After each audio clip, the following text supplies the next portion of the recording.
You know, ladies and gentlemen, one of the best things that is coming from this strike that's happening with the writers and the actors is simply that you're going to start seeing them turn on each other. This is something that I said many videos prior because it always happens. Anytime the money starts to dry up, anytime the opportunities start to go away, you're going to start to realize that these people really don't like each other. They want to pretend as if they love each other all the time. It's kumbaya and all this good stuff. But at the end of the day, that is not the truth. Now, what am I talking about? Well, quite simply, we have an article from Bounding Into Comics that talks about how Zachary Levi recently just blasted Hollywood and says that the studios are churning out complete garbage because they just don't care. Now, this is something that we've been saying for quite a while. And the fact that a Hollywood actor is saying the exact same thing that we've been saying goes to tell me that is no longer fruitful on the other side. So let's get into the article, guys, from Bounding Into Comics. It says actor Zachary Levi, who recently starred in the box office bomb Shazam! Fury of the Gods, shared his thoughts that Hollywood studios are constantly churning out garbage because they simply don't care.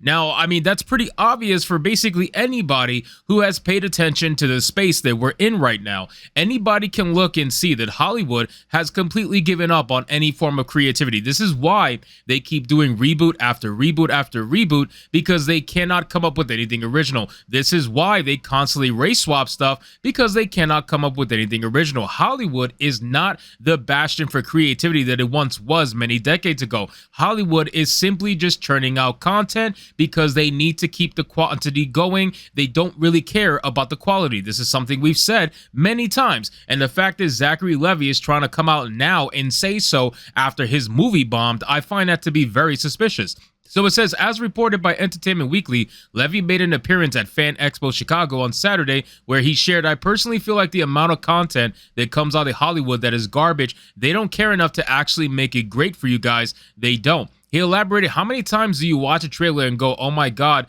this looks so cool? Then you go to the movie and it's like, this is what I get?" They know that once you've already bought the ticket and you're in the seat, they've got your money. And I agree with that notion 100%. This is the problem. Like, imagine with Barbie, right? So look what happened with Barbie. Barbie was sold on the nostalgia factor of the brand, right? Everybody knows Barbie for decades, okay? Barbie has been around since 1959. They've known this brand for decades. A lot of women have grown up on the brand. A lot of little girls are currently growing up with the brand. So even though they knew, a lot of women knew that this movie was going to be a neo-Nazi feminist nightmare. They knew that. They still went out and bought the ticket anyway, just to live in that nostalgia. That's how strong the nostalgia for the brand is and the brand recognition. So with that being said, that movie got its money, and they don't care if people are mad at the message, which a lot of people are. They don't care because they got your money, and that's all that matters. They're just trying to get your money every single chance that they get.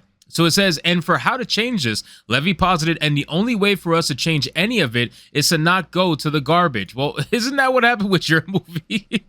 like nobody went to your movie because it was garbage. Everybody knew it was going to be garbage. I find it's really ironic that he's the one saying all of this, but I think what he's doing is he's trying to get on the side of the people, right? Like, because he doesn't have them for his movies. Nobody really likes his movies anymore. Nobody's really looking at him as a top tier actor. So he's trying to get with the people. And the way he's getting with the people is trying to side with their argument now. So he's looking at our argument and trying to co-opt it as his own. I don't necessarily believe him at all. I think he's realized that his movie has bombed. I think he's realized that with the strike, the amount of opportunities that are available are slim to none. And I think he's trying to find his way into the people. That's essentially what he's trying to do. Who knows? He might end up becoming a YouTuber or something.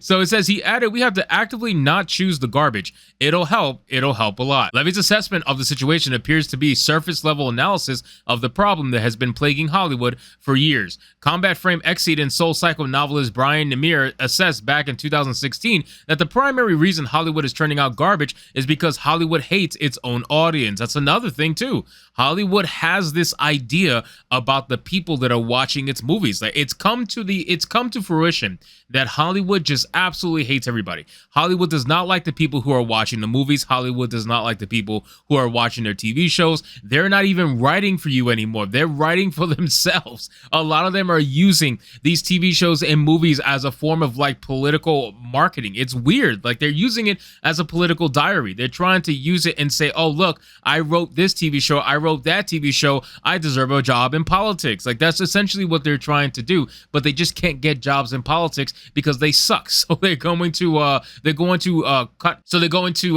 co-opt the Hollywood agenda and try to push it on normal people, because that's the only way to get their message out. And their message is that they hate you. They hate everything you stand for. They hate the fact that you enjoyed all this stuff for the last 20, 30 years. They hate that. They want to take that away from you. So they're going to try anything they possibly can to do that.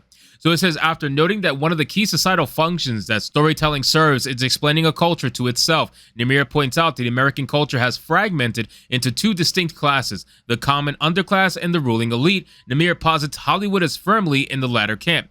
Given American culture has fragmented, Hollywood is no longer able to tell stories that explain the culture of the common underclass because they are no longer part of it, but rather they are the ruling elite. Thus, the ruling elite resorts to pushing propaganda through their films in an attempt to indoctrinate moviegoers to their worldview. To illustrate these points, Namir points to J.J. Abrams' Undercover's television show and how the director approached the casting of the show that he relayed to Jeff Garlin on the By the Way podcast back in 2013. Abrams stated, "We wrote these characters, but when we went to cast it, one of the things I had felt, having been to the Emmys a couple of times, you look around that room and you see the whitest effing room in the history of time. It's just unbelievably white. And I just thought, we're casting this show and we have an opportunity to do anything we want. Why not cast a show with actors of color? Like, not for sure. And if we can't find the actors who are great, we shouldn't. But why don't we make the effort, because it wasn't written that way and it isn't that cooler version of doing this, as opposed to saying, this is an urban show. It effing kills me when they call something an urban movie like it's a separate thing, like it's that thing over there," Abrams explains. Now, with that being said, you guys do that all the time. You guys do that all the time. And the funny thing is, when they do cast people of color, when they do try to make diverse movies, diverse characters or whatever, they are always the most stereotypical versions of those characters that you could possibly make. You get what I'm saying? Again, I always bring it up. Miles Morales' Thor, infamous character for being one of the most stereotypical tokenized characters I think that ever existed. Okay, they literally had this man only able to speak by rapping. That's the only way he could speak. Thor had Air Jordans on. You get what I'm saying? Like, Thor was wearing a hoodie for armor. This is what I'm talking about. He said by Odin's fade, it gets worse. So it doesn't make much sense that they're trying to say, oh, let's not do that, when they end up doing that all the time anyway, because they're incapable of actually creating real diverse characters that are based in complete nonsensical stereotypes. Like, they're incapable. So Hollywood is not going to be doing any better. Hollywood is in a rut, and Hollywood doesn't have the creativity to get themselves out of this rut. And at the end of the day, they're going to suffer from their own demise, their own downfall. They're going to make their own bed and they're going to have to lay in it. And it's really starting to show now that this strike has taken over. So anyway, guys, thank you so much for watching this video. I hope you did enjoy it. And if you did, consider leaving me a subscribe. I would greatly appreciate it. Don't forget to like the video, comment, let me know what you thought, and I'll see you guys on the next one. Hypnotic out.